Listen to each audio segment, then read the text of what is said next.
2-3 रोज पहले एक वाकया हुआ, मीडिया में खूब सुर्खियां हैं उसकी, लेकिन सवाल कोई नहीं पूछ रहा।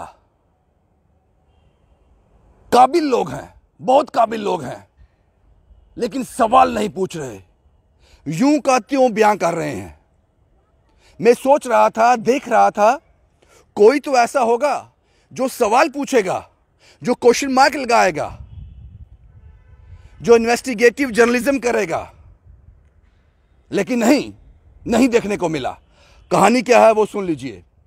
इस कहानी के 3 पार्ट में आपको बताऊंगा, पार्ट 1, पार्ट 2 और सवाल जवाब।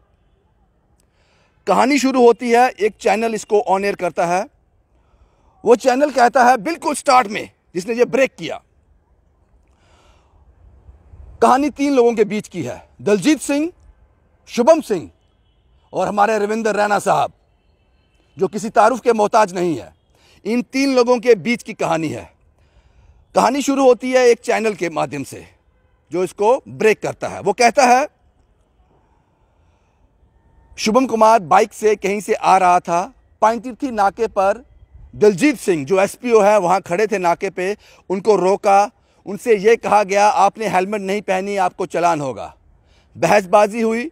शुभम सिंह कहता है तू जानते नहीं मैं बीजेपी का हूं, अपना रसूख दिखाया। लेकिन दलजीत सिंह अपनी ड्यूटी ईमानदारी से कर रहा था, वो नहीं माना, चालान कर दिया। शुभम सिंह कहता है कि तुम्हें इसकी कीमत चुकानी पड़ेगी। ये मैं उस चैनल के वर्ड्स रिपीट कर रहा हूं जिसने सबसे पहले ब्रेक किया। उसके बाद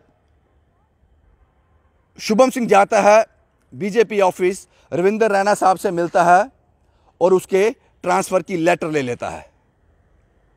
ये स्टार्ट में उस चैनल ने बताया। इसको अगर पूरा कंक्लूड किया जाए तो समझ आता है एक बीजेपी वाले को एक पुलिस वाले ने रोका, चालान किया, उसने ट्रांसफर का लेटर निकलवा लिया। ये उस चैनल ने बताया, पार्ट 1। अब पार्ट 2 पे आते हैं। जब ये रिपोर्ट वायरल हो गई, लोगों के बीच आ गई, तब पार्ट 2 में रविंदर रैना साहब सामने आते हैं। वो एक और लेटर निकालते हैं एडीजी मुकेश सिंह के नाम, पुलिस के नाम। वो कहते हैं जनाब ये लेटर तो मेरा है, मैंने निकाला है ट्रांसफर ऑर्डर का, लेकिन शुभम सिंह मेरे पास आया था, वो कहता है कि दलजीत सिंह मेरा कज़न है और इसके माँ बाप किश्तवाड़ में रहते हैं, बेड रिडन है, बीमार है, उठ नहीं सकते, इकलौता बेटा है, इसको लिहाजा किश्तवाड़ ट्रांसफ़र किया जाए ताकि ये दिन में ड्यूटी कर सके, शाम को अपने माँ बाप के पास चला जाए। मैंने उस ग्राउंड पर ये लेटर निकाला। ये दूसरा पार्ट है जो रविंदर रैना साहब की साइड से आया। ये बात भी समझ आ गई हमें। पॉसिबिलिटी पहली भी है, पार्ट 1 की भी, वो भी हो सकता है, जो उसने बताया वो भी सही होगा, हो सकता है, लेकिन जो रविंदर रैना साहब ने बताया ये भी सही हो सकता है। अब सवाल हैं जो किसी ने नहीं पूछे, जो किसी ने सवाल नहीं पूछे। सबसे पहला सवाल, अगर मैं एसपीओ हूं, अपनी ड्यूटी किसी नाके पे बड़ी ईमानदारी से कर रहा हूं, कोई तीसरा आदमी कहीं जाकर अपना रसूख लगाकर मुझे ट्रांसफर कर दे, मुझे पता ही नहीं कि मेरे माँ बाप बीमार हैं इसलिए मैं ट्रांसफर हो गया, मुझे पता ही नहीं। सबसे पहले रविंदर रैना साहब आपको उस शख्स से पूछना चाहिए था कि जिस आदमी का रेफरेंस लेकर आप मेरे पास आए हो, जिसकी रिक्वेस्ट लेकर, गुहार लेकर मेरे पास आए हो, क्या उस आदमी ने, दलजीत सिंह ने, अपने घर के मुखिया से बात की है, अपने डिपार्टमेंट से बात की है? क्या उसने ये रिक्वेस्ट पहले उनसे की है? अगर की है, वहां से रिजेक्ट हो गई है, वो लोग नहीं मान रहे हैं, तो ठीक है मैं इसको करूंगा। पहला सवाल। आप तो कोई नहीं हो ना, वो आपके पास डायरेक्ट क्यों आएगा? पहले जाना चाहिए घर के मुखिया के पास।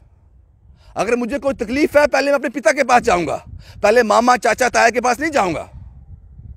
पहला सवाल आपसे उससे यह होना चाहिए था। दूसरा सवाल, जो शुभम कुमार आपके पास आया था, उसने कहा कि मैं दलजीत का कजन हूं, रिश्तेदार हूं, क्या आपने इसकी पुष्टि की? कोई किसी की भी ट्रांसफर करवा देगा। आप ये कहते दलजीत क्यों नहीं आया भाई, वो तो जम्मू में ही ड्यूटी कर रहा है ना, और मेरा बीजेपी का ऑफिस भी जम्मू में है, मैं भी जम्मू में हूं, वो मेरे पास खुद क्यों नहीं आया? दूसरा सवाल। अब तीसरा सवाल, 2 सवाल हो गए, तीसरा सवाल, आपने इस बात की पुष्टि की कि जो शुभम सिंह आपके पास आया है ये रिक्वेस्ट गुहार लेकर, ये उसका रिश्तेदार है भी है या नहीं? क्या सबूत थे इसके? क्या इसकी पॉसिबिलिटी थी वो रिश्तेदार है उसका? 3 सवाल। चौथा सवाल, बड़ा अहम सवाल, वो सवाल ये है, वो लेटर हमने देखा रविंदर रैना साहब का, जिसमें उन्होंने कहा है कि शुभम सिंह ने मेरे साथ झूठ बोला, फ्रॉड किया, फर्जीवाड़ा किया, 420 हम कह सकते हैं इसको। आपने उस पार्टी के आदमी के साथ धोखाधड़ी की जो देश चलाता है। भारतीय जनता पार्टी इस वक्त देश चला रही है, उनके प्रधानमंत्री है, उनकी सरकार है सेंटर में। आपने उससे धोखा किया शुभम सिंह ने। उसके बाद उसने पुलिस डिपार्टमेंट से धोखा किया, उसके बाद उसने दिलजीत सिंह से धोखा किया, और आपने लेटर में लिखकर एडीजी मुकेश सिंह साहब को यह कहा है कि इस पर लीगल एक्शन किया जाए। क्या अभी तक कोई लीगल एक्शन हुआ? नहीं। यहां तक मेरी अप्रोच थी, मैंने चेक किया, अभी तक एफआईआर भी नहीं हुआ। नहीं होना चाहिए था एफआईआर शुभम सिंह पर।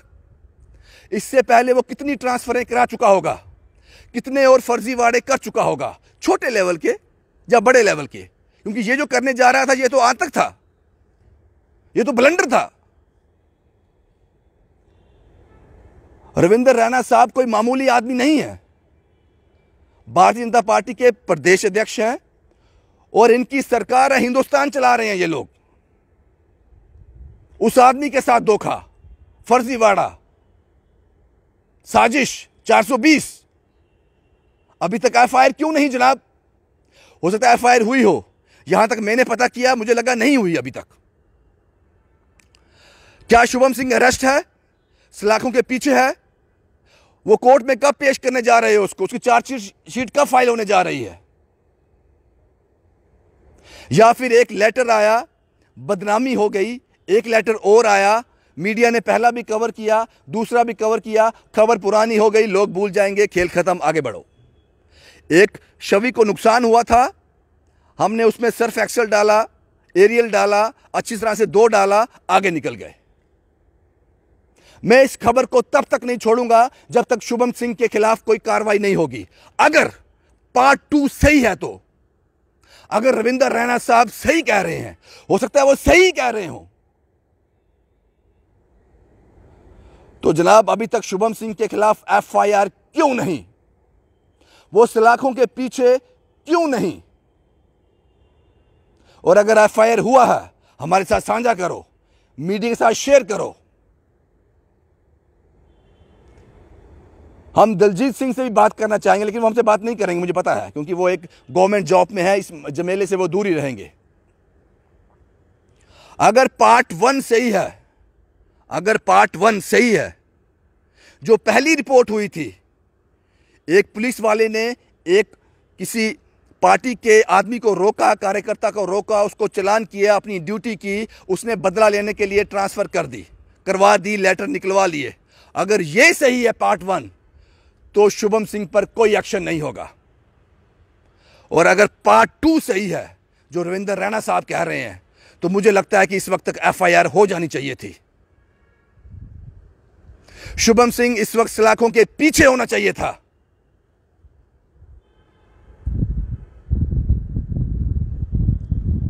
यह सवाल है मेरे, और अफसोस है मुझे, पूछे नहीं किसी ने।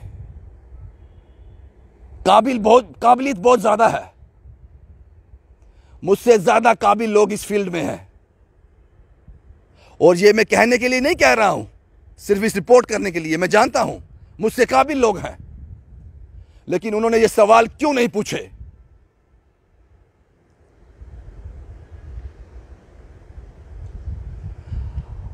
अब ये फैसला बात तब समझ आएगी, पार्ट 1 या पार्ट 2 में से कौन सा पार्ट सही है, यह शुभम सिंह पर एक्शन होने के बाद पता चलेगा।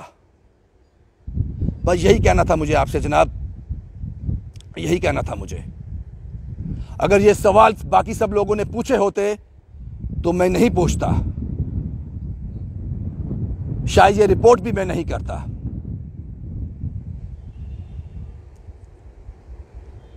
बाकी कमेंट बॉक्स में जरूर आप मुझे बताना मैं कितना सही हूं, कितना गलत हूं। मुझे भी आईना देखना है, मुझे जरूर बताना।